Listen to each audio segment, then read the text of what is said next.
America, Iran, Israel युद्ध को लेकर के तमाम तरह की खबरें निकल करके सामने आ रही है और एक खबर बीते 48 घंटों से फिर से बहुत तेजी से वायरल है इस वक्त में।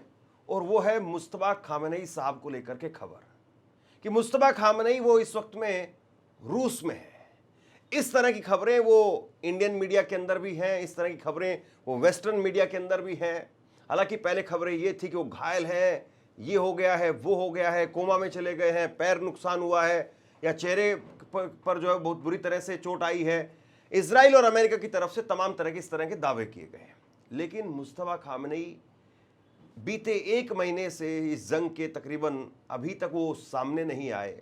ईरान की तैयारी क्या है, ईरान की रणनीति क्या है, ईरान इस युद्ध में क्या कुछ करने जा रहा है, ये तमाम सारे सवाल जो है वो लोगों के जहन में है। और ख़ास तौर पर जब मुस्तफा खामेनेई को लेकर के फिर से एक बार जो खबरों का, अटकलों का जो बाजार है वो फिर से गर्म हो गया है, इस पर आज मैंने ख़ास तौर पर ईरान से स्कॉलर हैं नज़र अब्बास रिजवी, भारतीय हैं, बीते 10-12 सालों से, काफ़ी लंबे समय से वो ईरान के अंदर हैं और बड़ी बारीकी से वहाँ की जो ग्राउंड स्थिति है उसको भी नज़र रखे हुए हैं उस पर, और बहुत बारीकी के साथ में जो वहाँ के लीडरान के बयान निकल करके सामने आ रहे हैं उनको भी पढ़ रहे हैं। और मुस्तफा खामेनेई को लेकर के मैंने स्पेसिफिक उनसे सवाल किया कि जब डोनाल्ड ट्रंप साहब एक तरफ संबोधन दे रहे हैं, एड्रेस टू नेशन जब डोनाल्ड ट्रंप साहब की तरफ से किया गया, और उधर से जब मसूद पेजेस्कियान जो राष्ट्रपति हैं ईरान के, उनकी तरफ से खुला खत वो निकल करके सामने आया है जिसमें वो अमेरिका और यूरोप और अरब देशों के लोगों को जो है संबोधित कर रहे हैं, तो क्या मुस्तफा खामेनेई वो भी सामने आएंगे? इस युद्ध को लेकर के अब क्या माना जाए कि ये युद्ध जो है वो कितना लंबा और खिंच सकता है? क्या अगले 15 दिन, क्या अगला 1 महीना, ये युद्ध कब खत्म होगा? यही सारे सवाल मैंने नज़र अब्बास रिजवी साहब से पूछे हैं और बहुत बारीकी के साथ में और तथ्यों के साथ में उन्होंने जवाब दिया है। मैं चाहता हूं कि एक बार आप ये इंटरव्यू जरूर देखें। बहुत सारे सवाल, जिन सवालों के जवाब शायद आप भी टटोल रहे होंगे, और लगातार जब इस युद्ध की कवरेज हम कर रहे हैं तो हमारे भी जहन में थे, मैंने भी वो सवाल पूछे हैं। आप एक बार ज़रा इस इंटरव्यू को ज़रूर देखिए। उससे पहले मेरी आपसे गुजारिश है कि अगर अभी तक आपने इस वीडियो को लाइक नहीं किया है तो लाइक ज़रूर कीजिए, और हमारी आवाज़ और ज़्यादा लोगों तक पहुँचे, लाखों हज़ारों लोगों के बीच में हमारी आवाज़ जो पहुँचे, इसलिए चैनल को सब्सक्राइब जरूर कीजिए। हमारे साथ में इस वक्त में नज़र अब्बास रिजवी साहब हैं, जो कि रिसर्चर हैं, स्कॉलर हैं, और इस वक्त में ईरान में रह रहे हैं और लंबे वक्त से, करीब 8-10 सालों से ईरान में हैं, और बड़ी बारीकी से इस वक्त में जो कुछ डेवलपमेंट्स वहाँ पर हो रहे हैं उन पर नज़र रखे हुए हैं। सर, सबसे पहले तो आपका बहुत शुक्रिया, बहुत स्वागत है। और आज 2 बड़े डेवलपमेंट हुए हैं, इसके जरिए मैं वहाँ का क्या कुछ माहौल है, क्या कुछ डेवलपमेंट्स हैं, और ये युद्ध अब आगे किस तरफ जाता हुआ दिखाई दे रहा है, इसी पर हम बात करेंगे। जी, बहुत-बहुत शुक्रिया आपका, बहुत-बहुत शुक्रिया मुझे दावत देने के लिए। सबसे पहले तो मेरा सवाल यही है आपसे कि डोनाल्ड ट्रंप साहब ने आज जो कुछ कहा 19 मिनट का, आज एक तरीके से उनका ये पहला एड्रेस टू नेशन था अमेरिका को, और बहुत सारे लोग जो है वो उम्मीद कर रहे थे, खासतौर पर हम जैसे लोग भी, क्योंकि कोई भी नहीं चाहता कि युद्ध जो है वो आगे बढ़े।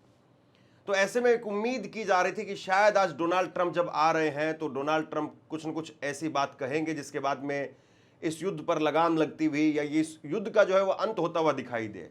लेकिन उन्होंने कहा कि अभी 2-3 हफ्ते युद्ध और चलेगा। जी, देखिए बिस्मिल्लाहिर्रहमानिर्रहीम। सबसे पहले आपको और आपके तमाम व्यूअर्स को आदाब अर्ज़ करते हैं।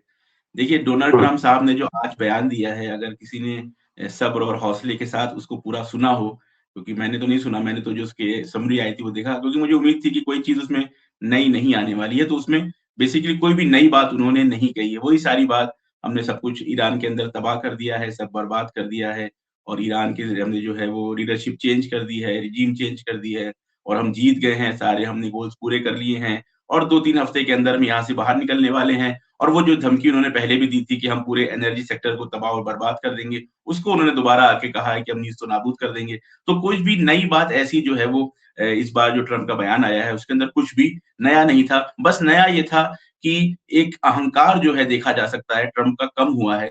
जिस एरोगेंस के साथ वो चलते हैं, उनको लगता है कि पूरी दुनिया उनकी प्रजा है और वो एक राजा हैं, लेकिन जब उनके मुल्क के अंदर नो किंग नाम से प्रोटेस्ट होता है, जो पिछले सैटरडे संडे में वीकेंड में हुआ, और 1 करोड़ के तकरीबन लोग जो है सड़कों पे उतरे, और उसी के सबब उसी के रिलेशन में यूरोप में भी प्रोटेस्ट हुआ, इज़राइल में भी प्रोटेस्ट हुआ, तो ट्रम्प को ये समझ में आया कि नहीं, मैं उस तरह से जो हूँ, मैं बादशाह नहीं हूँ, मैं राजा नहीं हूँ, मेरी जवाबदेही है मेरी आवाम की तरफ। तो मैं इसको इस तरह से देखता हूँ कि वो जो तकब्बुर था कि मैं राजा हो गया हूँ, मैं बादशाह हूँ, मैं एक ऐसा राजा बन गया हूँ कि मैं किसी को जवाबदेह नहीं हूँ, वो अहंकार टूटा है। इस वजह से उन्होंने राष्ट्र को संबोधित किया है, हालाँकि उसके अंदर कोई भी नई बात नहीं है। अगर मैं ईरान की बात कहूँ और ईरान की आवाम, ईरान की जो आर्म्ड फोर्सेस हैं, या जो उनके कमांडर्स के बयानात आते हैं या लीडरशिप आती है, वो बिल्कुल भी जो है इस जो उनका बयान आया है उसको लेके कोई भी उनको खास तवक्को नहीं थी, कोई उनको एक्साइटमेंट नहीं था, क्योंकि पता था अव्वल ये कि ट्रम्प जो है वो झूठ बहुत बोलते हैं। अगर झूठ गिनने लगा जाए उनका और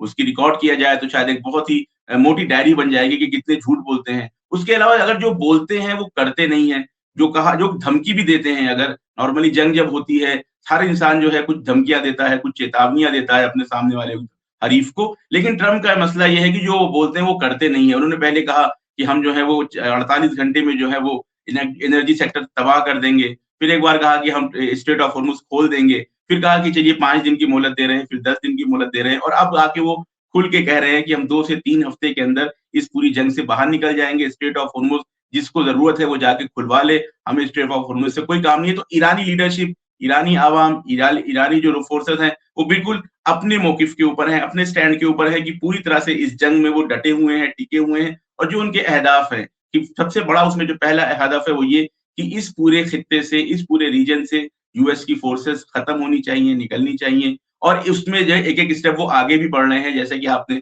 देखा होगा, सुना होगा कि यूएस बेसेस से भाग के जो यूएस फोर्सेस जो है वो होटल्स के अंदर, रिहायशी इलाकों के अंदर, सिविलियंस एरियाज़ में लोगों को ह्यूमन शील्ड बना के इस वक़्त छुपे हुए हैं। तो वो मरहला धीरे-धीरे आगे बढ़ रहा है और ईरान उसी डायरेक्शन में बढ़ रहा है। ट्रम्प का कोई भी बयान आए, चाहे वो कभी नेगोशिएशन की बात करें, चाहे वो कभी धमकी दें, चाहे वो आग बरसाने की बात करें, चाहे वो 48 घंटे का अल्टीमेटम दें, ईरान और ईरान की लीडरशिप, ईरान की आर्म्ड फोर्सेस अपने जो उन्होंने स्ट्रैटेजी बनाई है, अपना जो उन्होंने प्लान बनाया है जंग को लेके, उस डायरेक्शन में बहुत ही संयमित तरीके से, बहुत ही बैलेंस तरीके से वो आगे बढ़ रहे हैं। चाहे वो उनके जो हमले होते हैं, आज सुबह भी मैं देख रहा था, जैसे ही बयान आया उसके आधे 1 घंटे के अंदर ईरान ने जो है वो 89th वेव जो है वो मारी है, जिसमें इसराइल पे भी अटैक किया है, जिसमें वेस्ट एशिया के जो यूएस के बेस है उस पे भी अटैक किया है। तो शायद एक सिंबॉलिक जवाब हो कि आप कुछ भी बयान देते रहें, आप कुछ भी कहते रहें। आप देखें धर्मेंद्र जी, कितनी मज़े की बात है, वो कहते हैं कि मिसाइल पावर खत्म हो गई है। जैसे ही वो ये कहते हैं मिसाइल पावर खत्म हो गई है, वैसे ही ईरान 80 से 100 मिसाइल जो है वो अपने टारगेट्स के ऊपर मार देता है।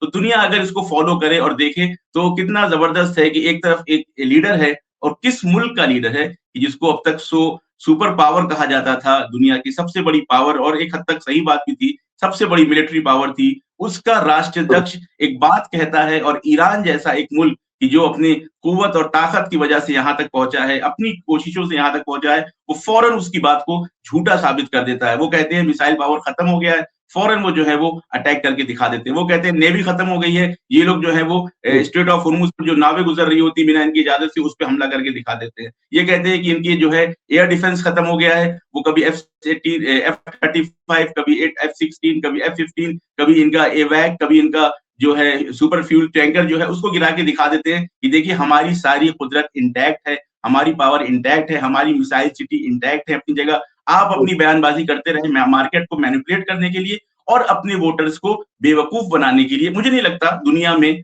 अक्सर लोग जो इस वक्त समझदार हैं, जिनकी बुद्धि सही काम करती है, और मुझे यकीन है कि अक्सर लोग की बुद्धि सही काम करती है, वो सेन लोग हैं, वो मंतिक को समझते हैं, लॉजिक को समझते हैं। अक्सर दुनिया धीरे-धीरे इस तरफ जा रही है कि ट्रम्प की बात का भरोसा नहीं करना चाहिए, उसके मुकाबले में देखना चाहिए कि ईरान का रद्द-ए-अमल क्या है। इसीलिए सब लोग ये पूछ रहे हैं कि ईरान जो है वो नेगोशिएशन को कबूल क्यों नहीं कर रहा। वो ये नहीं कह रहे हैं कि ट्रम्प के नेगोशिएशन प्लान के ऊपर डिस्कशन किया जाए। सवाल ये इस वक्त दुनिया ये कर रही है कि ईरान की साइड से नेगोशिएशन की क्या बातें हैं, और ईरान की साइड से बिल्कुल क्लियर स्टैंड है कि हम इस जंग को इस पोजीशन में ले जाना चाहते हैं कि दोबारा कोई हमको धोखे से हमला ना कर सके हमारे ऊपर। नहीं, ये बात आप कह रहे हैं जो सही भी है काफ़ी हद तक कि नयापन कुछ नहीं था। बहुत सारे लोग ये भी कह रहे हैं कि उनका जो भाषण था वो एक तरीके से ऐसे था कि जैसे सारे अभी तक के जितने भी उनके जो पोस्ट वगैरह थे जो ट्रुथ पर वो कर रहे थे, उनको आप डाल दें एक जगह पर और एआई से एक नया भाषण निकलवा दें उससे। लेकिन सवाल ये है कि अब रिजवी साहब ये चीज़ें तो हो गई, लेकिन अब सवाल ये है कि आज पेजेस्कियान साहब की तरफ से भी जो है वो एक लेटर लिखा गया, तो ये अब कहीं तो जंग जाकर के रुकेगी, या फिर ये है कि उधर से 10 मिसाइल आएंगी, इधर से 10 मिसाइल जाएंगी और ये चीजें चलती रहेंगी? देखिए धर्मेंद्र जी, ईरान ने इस जंग को नहीं शुरू किया था। ईरान तो बातचीत कर रहा था। ईरान पिछले साल भी बातचीत कर रहा था और ईरान ने तो 2015 में JCPOA भी किया था। आपको याद होगा 10 साल क्या बल्कि 12 साल, अब 11 साल हो गया है। जो न्यूक्लियर डील हुई थी इस ओबामा के टाइम पे डील हुई। ये सारी बातें हो गई कि आए आप चेक करें, न्यूक्लियर डील हो गई है बहुत सारा। लेकिन जब जब से ट्रम्प आए हैं, उन्होंने अपनी सनक की वजह से पूरी दुनिया को जो है वो खतरे में ले आए हैं। पूरी दुनिया का निज़ाम उन्होंने तहरम-भरम कर दिया है। पहले उस डील से बाहर होते हैं, फिर कहते हैं कि दूसरी न्यूक्लियर डील होगी। ईरान इस पे भी राज़ी होता है क्योंकि ईरान कभी जंग नहीं चाहता। ईरान हमेशा जानता है कि मंतक़े में, पूरे रीजन में शांति बहाल हो। 2019 से जब वो डील से बाहर होते हैं, ईरान के साथ फिर डील हो रही होती है, नेगोशिएशंस हो रहे होते हैं और उसके रुझान भी अच्छे आते हैं। और आप देखा 2025 में अटैक होता है, हमला होता है, बड़े-बड़े लीडर्स को यहाँ पे शहीद कर दिया जाता है। 12 दिन जंग चलती है, फिर जब ईरान का पलड़ा भारी होने लगता है, तो फिर वही बात कि नेगोशिएशन के लिए जाए, अंतर्राष्ट्रीय जो कम्युनिटी है उससे दबाव बनता है ईरान के ऊपर कि भाई आप जो है जंग खत्म करें, जंग बुरी बात है और क्यों इतना आप हमला कर रहे हैं इज़राइल के ऊपर, क्यों मार रहे हैं? तो ईरान भी जो है कबूल करता है और दोबारा जो है सीज़फायर होती है।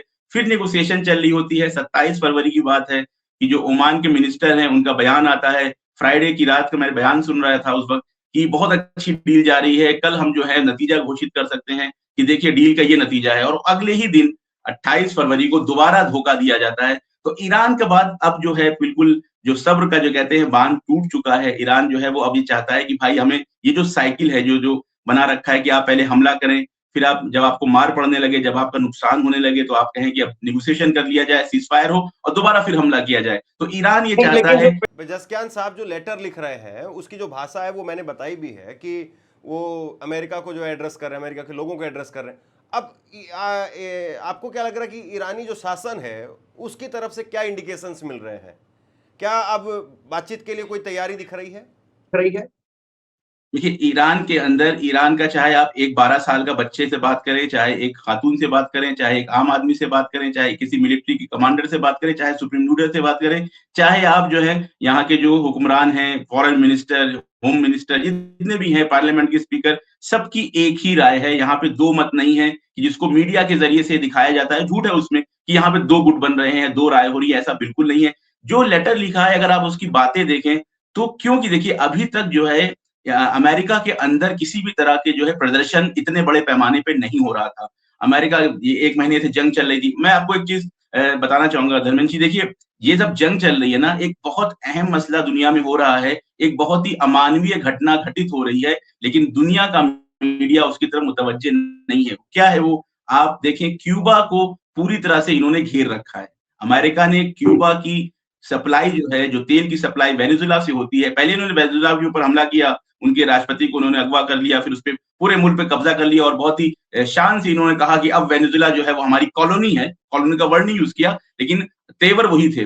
वेनेजुएला से फिर उन्होंने तेल जो है क्यूबा में जाने से रोका। जब वहाँ पे तेल जाना बंद हो गया, तो वहाँ पे पूरा इलेक्ट्रिसिटी का सिस्टम खत्म है। इसकी वजह से वहाँ खाने-पीने की, मेडिकल की प्रॉब्लम आ रही है। इतना बड़ा जो है अमानवीय कृत्य जो है वो हो रहा है क्यूबा के अंदर, लेकिन कहीं से भी आवाज़ नहीं निकल रही है। क्यों? क्योंकि क्यूबा के अंदर वो कुदरत नहीं है, क्यूबा के अंदर वो ताकत नहीं है कि वो रेज़िस्ट कर सके। अफ़सोस की बात है कि वो रेज़िस्ट कर सके और पलट के यूएस के ऊपर मिसाइल मार दे। अगर क्यूबा से टेक्सास के ऊपर मिसाइल जा रही होती, क्यूबा से वाशिंगटन डीसी के ऊपर मिसाइल जा रही होती, क्यूबा से न्यूयॉर्क के मैनहट्टन सिटी पे मिसाइल जा रही होती, तो आज दुनिया क्यूबा से कह रही होती कि क्यूबा तुम नेगोशिएशन क्यों नहीं कर लेते? तुम कब तक जंग चलाओगे? ये दुनिया इस तरह से सोचने लगी है कि जो कमज़ोर होता है उसको भुला दिया जाता है। गाज़ा के अंदर 40,000 बच्चों का खून बह गया, तब दुनिया ने ये नहीं कहा कि इज़राइल से कहा हो और यूएस से कहा हो कि यहाँ पे सीज़फायर क्यों नहीं कर रहे हो। जब उन्होंने पूरी तरह से कत्लेआम मचा लिया, तो अपने फ़ायदों को देखते हुए यूएस ने वहाँ पे सीज़फायर करा दिया, क्योंकि ट्रम्प साहब को नोबेल पुरस्कार चाहिए था। तो देखिए धर्मेंद्र जी, जहाँ कमज़ोर होता है, जब कमज़ोर को दबाया जाता है, जब कमज़ोर को पीसा जाता है, तो दुनिया नेगोशिएशन की आवाज़ नहीं उठाती है। लेकिन जब आप रेज़िस्ट करते हैं, जब आप मुकाबला करते हैं, जब आप ज़ालिम के मुँह पे तमाचा मारते हैं और उसके बाद दुनिया के ऊपर असर पड़ने लगता है, दुनिया में तेल की कीमतें, गैस की कीमतें बढ़ने लगती हैं,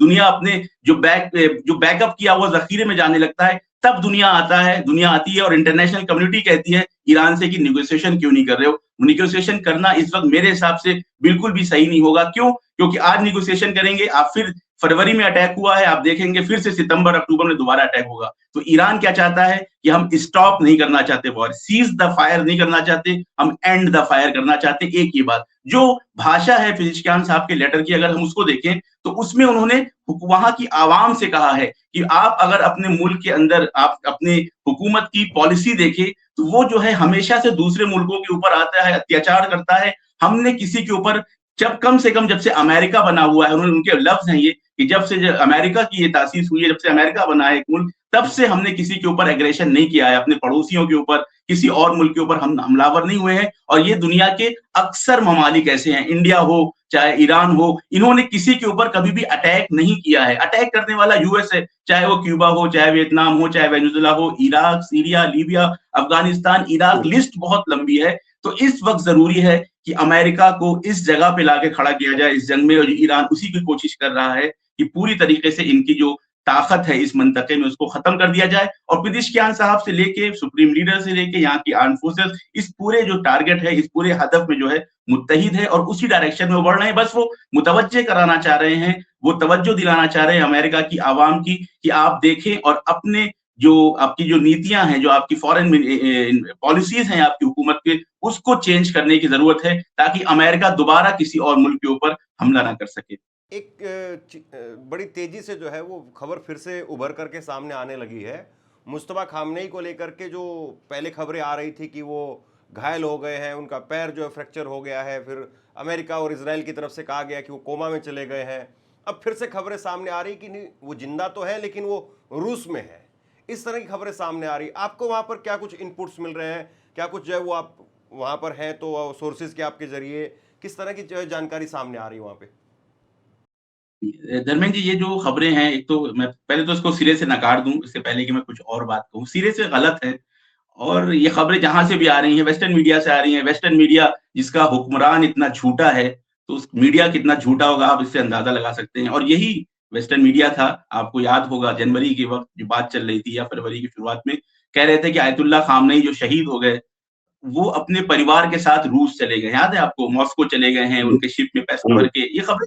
तो ये मीडिया है और ये मीडिया इतना ज़ालिम है, मैंने अभी आपसे कहा, क्यूबा के बारे में ये मीडिया बात नहीं करेगा, मडूरो साहब का क्या हुआ ये मीडिया नहीं पूछेगा, लेकिन ये मीडिया झूठ बोलेगा, ऐसी रिपोर्ट्स देगा ताकि ईरान, देखिए ईरान की आवाम का तो मनोबल टूटने वाला नहीं है, इसमें तो मैं ज़मीन पे देख रहा हूँ। ईरान की आवाम का जो मनोबल है ना, वो एक मिरेकल है, वो एक चमत्कार है कि ऐसी जंग, सुपर पावर, 2 न्यूक्लियर पावर के सामने ईरान डटा हुआ है, मिसाइल्स पे मिसाइल्स मारी जा रही हैं, दुनिया कह रही है बहुत तबाही हो गई है, लेकिन ईरान की आवाम इतनी डटी हुई है मैदान में, मैं रोज़ रात निकलता हूँ, देखता हूँ, वीडियोज़ बनाता हूँ, लाखों की तादाद में लोग जो हैं वो सड़कों पे हैं और वही उनकी उनकी एक ही बस उनका मुतालबा, उनका एक माँग है, वो क्या? कि भाई इतना ज़्यादा इनको मारो, इतना ज़्यादा इनको नुकसान पहुँचाओ कि दोबारा ये हिम्मत ना करें हमारे ऊपर हमला करने के लिए। तो ये जो रिपोर्ट्स होती हैं, ये माइंड डाइवर्ट करने के लिए कि अच्छा मसलन आयतुल्लाह मुश्तबा खामनेई साहब कोमा में चले गए थे, अब सनसनी, आप तो खैर अब मेन स्ट्रीम मीडिया से आप देख ही रहे हैं, आप तो अब सही बात पहुँचाने के लिए कोशिश कर रहे हैं, बहुत खुशी की बात है। लेकिन मेन स्ट्रीम मीडिया का जो हाल है, वो चाहे इंडिया का हो, चाहे वो वेस्ट का मीडिया हो, उनको सनसनी चाहिए। उनको जो है एक मसलन घुमा-फिरा के कोई ऐसी हेडलाइन चाहिए, आयतुल्लाह मुज्तबा खामनेई कोमा में चले गए, घायल हो गए, रूस चले गए, ये सारी गलत बातें हैं और इसलिए की जाती हैं जब मालूम है कि दुनिया इसको कबूल नहीं करेगी। क्यों की जाती हैं? ताकि थोड़ी वक़्त के लिए थोड़ा-सा डाइवर्जन हो जाए, थोड़ा-सा टीआरपी मिल जाए, थोड़ा-सा जो है माहौल बदल जाए, लेकिन हकीकत इससे नहीं बदलने वाली है। मुज्तबा खामनेई साहब अभी कल जो है, मैंने परसों जो है वो स्पोक पर्सन जो यहाँ के हैं फॉरेन मिनिस्ट्री का, उनका बयान सुना। उन्होंने कहा वो बिल्कुल अच्छी हालत में हैं, वो बिल्कुल उनकी सेहत सही है, लेकिन वो कहाँ हैं, किस जगह हैं, वो बताना सिक्योरिटी के खिलाफ है, इस वजह से वो नहीं बताया जा सकता। लेकिन वो पूरी तरह से स्वस्थ हैं, वो पूरी तरह से सही हैं, सही सालिम हैं। लेकिन देखिए इससे ये भी होता है कभी-कभी कि वो ऐसे छोड़ते हैं, मसलन शगुफा छोड़ते हैं, मुज्तबा खामनेई रूस चले गए, तो ताकि अंदरूनी हल्का जो है वो थोड़ा-सा मसलन उसमें आ जाए, परेशान आ जाए, हो जाए, जो मसलन नज़दीकी लोग नहीं हैं कि कहाँ चले गए, क्या हो गया, मनोबल तोड़ने की ज़रूरत कोशिश करते हैं। लेकिन ऐसा बिल्कुल भी नहीं है, कोई यहाँ पे ऐसी खबर नहीं है, इस तरह की बात ही नहीं है यहाँ पे, क्योंकि ये झूठ है। वो जानते हैं कि हमारे जो रहबरान, आप धर्मेंद्र ये देखिए, एक वक़्त ये था यहाँ पे, जितने बड़े-बड़े लीडर्स हैं, नॉर्मली जब दुनिया में जंग होती है, तो आप देखेंगे कि जो यहाँ के जो बड़े लीडर्स होते हैं, कमांडर्स होते हैं, वो सुरक्षित जगह चले जाते हैं, ज़मीन के नीचे, बंकर के अंदर, शहर से बाहर, मुल्क से बाहर। लेकिन जिस तरह से यहाँ शहादतें हुई हैं, चाहे वो आयतुल्लाह खामनई की शहादत हो, चाहे वो यहाँ पे बड़े-बड़े कमांडर्स की शहादत हो, चाहे वो अभी जो है नेवी के जो थे, आईआरजीसी के तंगसीरी की शहादत हो, चाहे अली लारीजानी साहब की शहादत हो, तो आवाम को ये इत्मीनान है कि हमारे जो रहबरान हैं, हमारे जो लीडरान हैं, हमारे जो सरदार हैं लश्कर के, वो मैदान में रहने वाले हैं, वो भागने वाले नहीं हैं, क्योंकि उनकी आइडियोलॉजी जो है वो इस्लामिक आइडियोलॉजी है, वो शहादत की आइडियोलॉजी है, वो करबला की आइडियोलॉजी है, वो इमाम हुसैन की आइडियोलॉजी है। बंकर में नेतन्याहू जैसे लोग भागते हैं, बंकर में ट्रम्प जैसे लोग भागते हैं कि जिनको अपनी जिंदगी से बहुत प्यार है। यहाँ के जो रहबरान हैं उनको मरने से डर नहीं लगता, वो शहादत के लिए आमादा हैं, लेकिन वो पूरी तरह से मैदान में मौजूद हैं और अपनी जिम्मेदारियों को पूरी तरह से निभा रहे हैं, अंजाम दे रहे हैं। लेकिन एक सवाल ये भी है कि क्या जिस तरीके से अब 6 अप्रैल को जो मियाद पूरी हो रही है और उसके बाद में ये कहा जा रहा है कि हो सकता है कि डोनाल्ड ट्रंप ज़मीनी जंग की जो है वो शुरुआत कर देंगे, तो और ऐसे में जब मसूद पेजेस्कियान साहब जो हैं वो शॉपिंग मॉल में दिखाई देते हैं, लोगों के बीच में दिखाई देते हैं, या फिर अब्बास अरागची की कल की तस्वीर जो बहुत वायरल हो रही है कि वो लोगों के बीच में थे और कोई सिक्योरिटी भी खास तौर पर जो है दिखाई नहीं दे रही है। इससे पहले अली लारीजानी साहब, वो भी हमने देखा था कि वो भी सड़कों के ऊपर थे। तो क्या कोई उम्मीद की जा सकती है कि अगर ज़मीनी जंग की शुरुआत होती है तो उससे पहले मुस्तफ़ा खामनेई साहब का जो है कोई संबोधन या वो मीडिया के सामने या स्क्रीन पर कम से कम आकर के कुछ कहेंगे अपने देश के लोगों को, ताकि एक उत्साहवर्धन हो? जी, देखिए धर्मेंद्र जी, असल में यहाँ पे ईरान जो है ना, एक चीज़ ईरान की जो स्ट्रैटेजी है और इस ईरान का काम करने का, सोचने का जो तरीका है, वो थोड़ा-सा अलग है।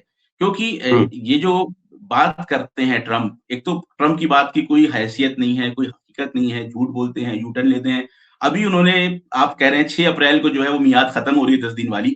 अभी उन्होंने आज सुबह, यानी वहाँ की रात, यहाँ की सुबह, उन्होंने कहा कि हम एनर्जी सेक्टर को उड़ा देंगे, हम नीस्त-ओ-नाबूद कर देंगे, यानी मियाद रहे, मियाद खत्म हो, हमारी बात हो ना हो, तो वो जो कहते हैं उस पे किसी को कोई एतमाद नहीं है। अब इस तरह के आदमी के बयान के ऊपर वो आएँ कि मसलन क्योंकि ज़मीनी इन्वेज़न होने वाला है, मुस्तफ़ा खामनेई साहब आएँ और वो जो रिएक्शनरी कोई बयान दें, असलन यहाँ पे ऐसा कुछ नहीं होने वाला। मुझे ये पर्सनल लगता है, मैंने इसको कहीं पे ऐसी कोई खबर नहीं है कि वो आने वाले हैं, लेकिन मुझे ऐसा लगता है कि मुस्तफ़ा खामनेई साहब इस तरह की वजूहात की बिना पे कि ज़मीनी इन्वेज़न होने वाला है, फ़ोर्सेज़ आने वाली हैं, तो वो आके कोई उत्साह इतना ज़्यादा है धर्मेंद्र जी, मैं आपको दावत देता हूँ कि काश किसी तरह से आप यहाँ आते और ज़मीनी रिपोर्टिंग करते और देखते कि क्या उत्साह है पब्लिक के अंदर। कई घंटों तक वो खड़े रहते हैं चौराहों पे, रोडों पे, रात-रात भर वो लोग जगते हैं, नारे लगाते हैं, जो इनकलाबी तराने हैं उनको गाते हैं, दुआ पढ़ते हैं, कुरान पढ़ते हैं। मतलब पूरा ऐसे लगता है उत्सव का माहौल है, एक जंग का उत्सव मना रहे हैं, तो उत्साह की तो यहाँ कमी है ही नहीं कि उनको आके बयान देना पड़े कि आप उत्साह के लिए बयान देना पड़े। दूसरी तरफ से आमादा हैं, इंतज़ार में हैं, ईरानी आवाम, ईरानी आर्म्ड फोर्सेस इंतज़ार कर रहे हैं कि यूएस फोर्सेस यहाँ पे आ जाएँ। मैं आपको बताऊँ, देखिए, जब किसी का कोई नज़दीकी मारा जाता है धर्मेंद्र जी, तो इंसान के अंदर एक प्रवृत्ति है कि वो बदले की भावना, प्रतिशोध की ज्वाला उसके सीने में जलती है। यहाँ पे जो जंग शुरू हुई है, 2 बड़े इन्होंने अमानवीय कृत्य किए हैं। एक तो ये उनके बाप जैसे रहबर को शहीद किया है कि जो उनके एक शफीक बाप की तरह थे, पूरी उम्मत के वो बाप थे। ईरान के अक्सर ईरानी जो है उनको अपने वालिद की तरह बहुत ही इज़्ज़त से देखती है। उसके अलावा उनको शहीद किया, उसके अलावा उन्होंने 170 बच्चियों को, वो बच्चियाँ की जो स्कूल जा रही हैं, वो आपने फ़ोटोज़ देखी होंगी, उन खबरों की फ़ोटोज़ देखी होंगी, उनके माँ-बाप जो जिस तरह से बिलक रहे हैं, उनकी फ़ोटोज़ देखी होंगी। तो वो जो प्रतिशोध की ज्वाला ईरानियों के अंदर इस वक़्त धधक रही है ना, वो मिसाइल मारने से मुझे नहीं लगता बुझने वाली है। वो जब वो डायरेक्ट इन्वेज़न अगर होता है और आमने-सामने की लड़ाई होती है यूएस की फ़ोर्सेस के साथ, उनको नुकसान पहुँचा के, उनको युद्धबंदी बना के, वो जो प्रतिशोध की ज्वाला है, उसको ठंडी करने के इंतज़ार में है ईरानी, चाहे वो ईरान की आर्म्ड फ़ोर्स हो जिसकी तादाद 10 लाख तक बताई जा रही है, चाहे वो रिज़र्व फ़ोर्सेस हों जो कई लाखों तक है, 50 लाख की तादाद में, चाहे वो वॉलंटियर की जिन्होंने अभी फॉर्म भरे हैं ऑनलाइन तौर पे, कई लाख, 30-40 लाख से ज़्यादा तादाद है उनकी, तो सारी आवाम इंतज़ार कर रही है। आप ये जानिए एक खुशी का माहौल होगा अगर ग्राउंड इन्वेजन होता है। और दूसरी तरफ मैं ये भी बता दूं आपको कि अमेरिका की जो फोर्स है वो डरपोक है, उनके अंदर ताकत नहीं है, उनको तजुर्बा नहीं है। उन्होंने हमेशा, देखिए अमेरिका कैसे जंग करता है, अमेरिका के जंग करने का आप सिस्टम देखिए, चाहे वो इराक हो, चाहे अफगानिस्तान हो, चाहे सीरिया हो, उनके बस एक सेकंड, एक मिनट मुझे दीजिए, बस 1 मिनट। अमेरिका इस तरह से ग्राउंड इन्वेजन करता है कि पहले जेट्स आते हैं, जेट्स आके पूरी आबादी को नीस्तो-नाबूद कर देते हैं। जब वहाँ कुछ नहीं बचता, ना आदम की ज़ात वहाँ बचती है, तब ग्राउंड फोर्सेस उतरती हैं और कहती हैं कि हमने कब्ज़ा कर लिया। ये कोई शुजात है, ये बहादुरी है, ये साहस है। आपने कुछ बचाया ही नहीं वहाँ पे, अब कुछ है ही नहीं कि आप जाके उससे लड़ें। लेकिन ईरान की ज्योग्राफी ऐसी नहीं है, ईरान के जो फोर्सेस हैं, ईरान के जो मिसाइल सिटीज़ हैं, ईरान के जो फौजी अड्डे हैं वो जमीन के अंदर हैं, पहाड़ों के अंदर हैं। आप यहाँ आएंगे तो फिर आपका जो है मर्दाना मुकाबला होगा ईरानियों के साथ। और उस वक्त दुनिया देखेगी कि ये जो हॉलीवुड की मूवीज के जरिए से यूएस फोर्सेस को मरीन है, तो पैरा ट्रूपर्स हैं, तो फला है, ये जो हवा बनाया गया है। और एक लगता है कि मसलन कोई, आप देखिए कितनी फिल्म्स बनती हैं इन मौजू के ऊपर कि यूएस फोर्सेस बहुत साहसी हैं। ये सारा जितना इल्यूजन है ये जल्द ही खत्म हो जाएगा अगर कोई हिमाकत ट्रंप या अमेरिका करता है ग्राउंड इन्वेजन की। अभी जो है मैं आपसे बात कर रहा हूँ, इस बीच में मैं एक खबर देख रहा हूँ।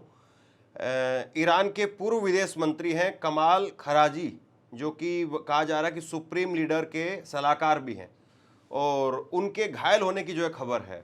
इस तरह की खबरें आ रही हैं। अगर आपके पास में इसकी कोई जानकारी है तो ज़रूर बताइए। और तो मैंने पिछले साल हूँ तब से मैं न्यूज़ नहीं देख पा रहा हूँ, तो हो सकता है यहाँ पे तो खबरें आती रहती हैं, लोग शहीद होते रहते हैं, जंग चल रही है, तो जो बड़े अहम लोग हैं उन पे हमला होता है, वो मारे जाते हैं, घायल होते हैं। तो इस तरह की बातों से, तो ये तो जंग का हिस्सा है, ये तो पूरा प्रोसेस का हिस्सा है, तो ये ऐसी खबरें आती रहेंगी, कोई इसमें ताज्जुब नहीं है, ना बहुत ज़्यादा इसके ज़रिए से मनोबल टूट रहा है ईरान के लोगों का। एक ब्रिटेन की जो तैयारी दिख रही है 35 देशों को लेकर के, स्टेट ऑफ होर्मुज पर बातचीत को लेकर के कि स्टेट ऑफ होर्मुज को किस तरीके से खुलवाया जाए, क्या कोई संभावना है कि स्टेट ऑफ होर्मुज को लेकर के किसी प्रकार की कोई रियायत मिल पाएगी, या जब तक जंग है तब तक स्टेट ऑफ होर्मुज पर बाकी किसी को कोई रियायत नहीं? नहीं, देखिए धर्मेंद्र जी, ये तो बार-बार अब्बास आराग़ची साहब ने भी कहा है और दूसरे जो यहाँ के लीडरान हैं, जो वो लोग हैं आलाकार, उन्होंने कहा है कि स्ट्रेट ऑफ होर्मुज़ 100% बंद नहीं है। स्ट्रेट ऑफ होर्मुज़ कंट्रोल्ड है। स्ट्रेट ऑफ होर्मुज़ में बहुत सारी कश्तियाँ गुज़र रही हैं और आपने भी बयान भी देखा होगा, उसमें कई मुल्कों का नाम था, इंडिया का भी नाम था और दूसरे ममालिक का भी नाम था। क्या है कि स्ट्रेट ऑफ होर्मुज़ को इन्होंने बंद किया है यूएस, इज़राइल और उनके एलाइज़ के ऊपर, ठीक है?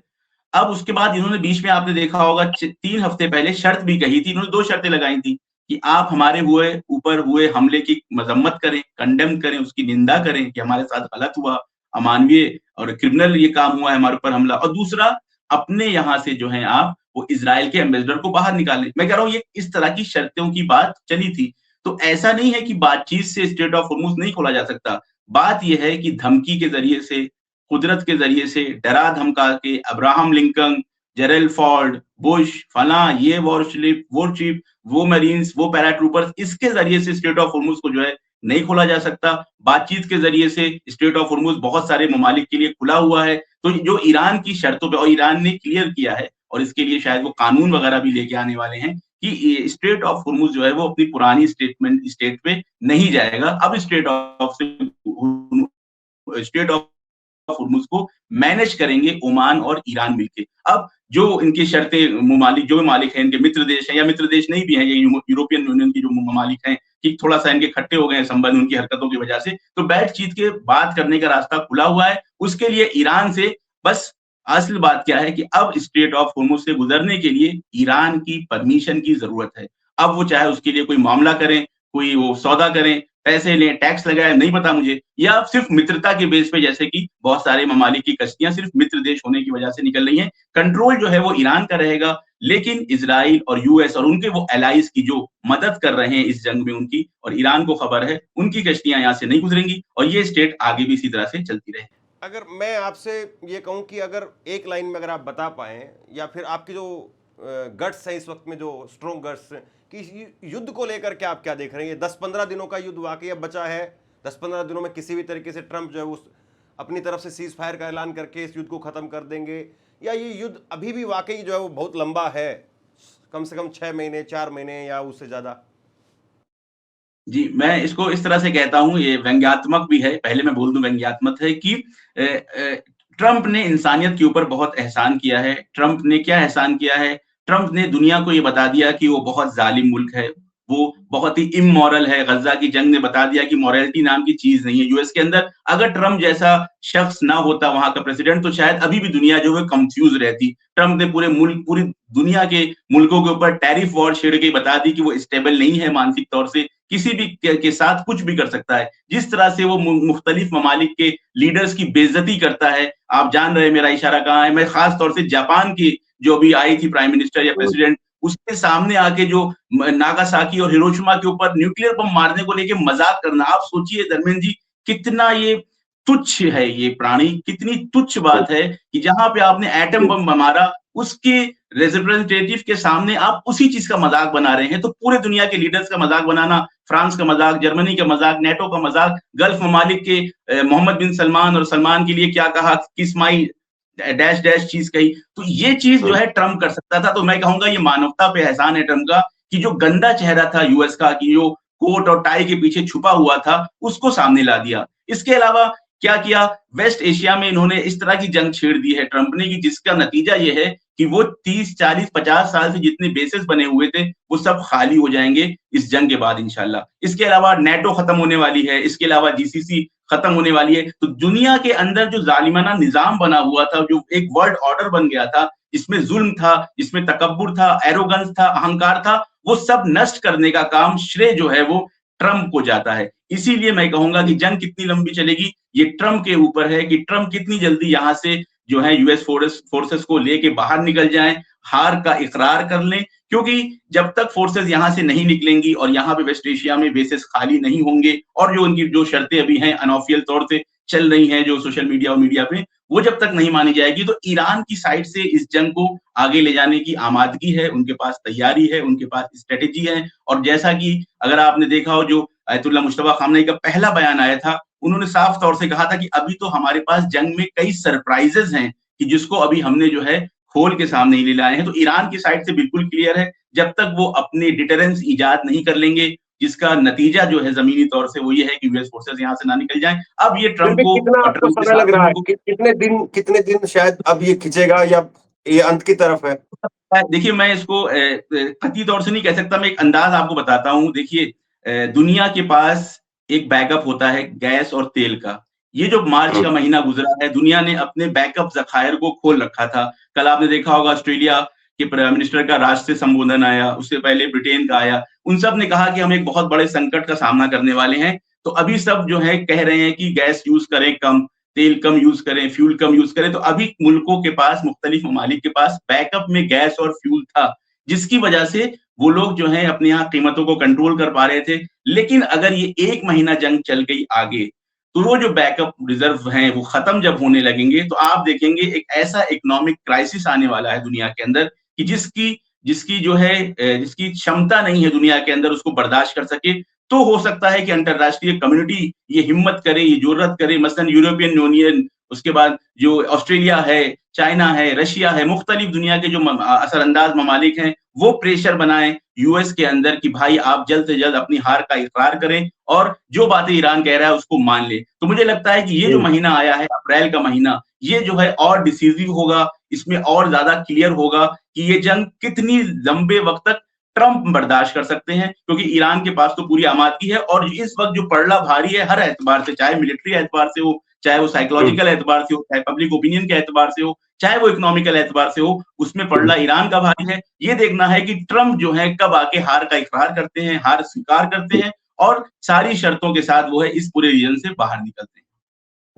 बहुत शुक्रिया रिजवी साहब, आप आए। और देखिए पूरी दुनिया, खास तौर पर भारत की तरफ से भी यही, और मसलन आपकी तरफ से भी यही जो है वो इस वक्त में उम्मीद होगी कि ये युद्ध जल्द से जल्द ख़त्म हो, क्योंकि पूरी दुनिया में हाहाकार धीरे धीरे बढ़ता जा रहा है। और जितने दिन ये युद्ध चलेगा निश्चित तौर पर दुनिया के लिए उतना ही एक बड़ा झटका है। लेकिन आप कह रहे हैं कि अभी शायद इसमें और लंबा वक्त लगे, और महीने भर का भी संकेत आप दे रहे हैं। ये बहुत बड़ी बात है अपने आप में। मैं कतई तौर से नहीं कह रहा हूँ, मैं एक अंदाजा जो मेरा था मैंने आपको बताया। और साथ लास्ट में एक बात और ऐड कर दूं, देखिए शांति सबको पसंद है, ईरान को भी शांति पसंद है, हिंदुस्तान को भी कौन इंसान शांति नहीं चाहता। पर आप तारीख पे नजर डालें, 150-200 साल जब से ये जो वेस्टर्न ये ना यूरोपियन जो आए हैं, इन्होंने इम्पीरियलिज्म साम्राज्यवाद का जो निजाम कायम किया है, इन्होंने आगे दुनिया की शांति भंग की है। तो इंसानियत को ये समझना चाहिए कि साम्राज्यवाद है कि जो पूरी दुनिया की शांति भंग कर रहा है। एक जमाने में वो ब्रिटेन की सूरत में था, आज वो अमेरिका की सूरत में है। तो जिस दिन ये साम्राज्यवाद परास्त होगा, हारेगा, फिलहाल इसकी जो सिंबॉलिक अहमियत है वो ये कि जब अमेरिका इस पूरे रीजन से बाहर निकलेगा, ये साम्राज्यवाद की हार होगी, तो फिर इस मंतके में भी शांति आएगी और उसके असर से पूरी दुनिया में भी शांति आएगी। वेनेजुएला जैसे मुल्क में भी शांति आएगी, क्यूबा जैसे मुल्क में भी शांति आएगी। इस पूरे मुल्क खित्ते के मुल्क में हर जगह पे जहाँ-जहाँ पे डिसस्टेबिलिटी फैला रखी है यूएस या यूएस के साथियों, अफ्रीका को देखिए, जितने भी ममालिक हैं, वो सब शांति में आएँगे जब ये साम्राज्यवाद पूरी तरह से परास्त होगा और खत्म होगा दुनिया से। शुक्रिया, आप आए और बहुत बेबाकी के साथ में और बहुत गहराई के साथ में अपनी अपनी अपनी बातें रखी। बहुत बहुत शुक्रिया, और कोशिश करेंगे कि आपके जरिए लगातार ईरान से जो जानकारियां हैं वो लोगों तक पहुंचती रहे, और क्या कुछ ज़मीनी हालात हैं उसके बारे में भी एक सही सही तस्वीर वो लोगों तक जरूर पहुंचे। बहुत बहुत शुक्रिया आपका। बहुत बहुत शुक्रिया। जी जी, बहुत बहुत शुक्रिया, बहुत खुशी हुई मुझे यहाँ पे आपके प्लेटफॉर्म पे आके, बहुत बहुत शुक्रिया।